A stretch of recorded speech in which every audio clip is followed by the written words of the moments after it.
maturo. Zakaj sploh matura? Eno srednjo šolo že imate končano? Ja, srednjo šolo imam, ampak brez mature. Tako da zato odločil sem se za maturo, ker je dosti mogoče, da bom še naprej študiral.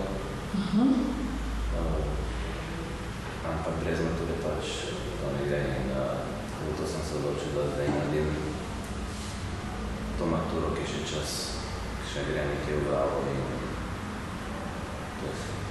Super.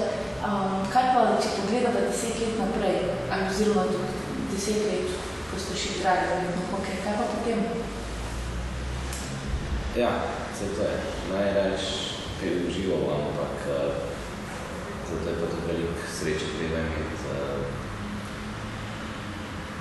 kar v vsakom športu, oziroma povsod, kar človek dela, srečo.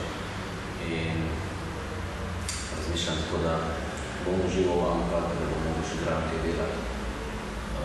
Zato tudi matura, mogoče naprej še študiranje, kakšni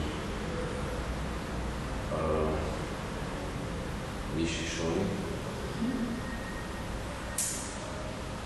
Tako da zato sem se odločil. Super. Rok, že imate družino? Ja. Res? Ja. Že otroka? Ženo, 2 otroka, hčerko, sina. Super. Vas spodbujajo pri vsem tem, seveda. Ja. Veliko mi pomagajo, tako da fajn. Super, fajn. V redu.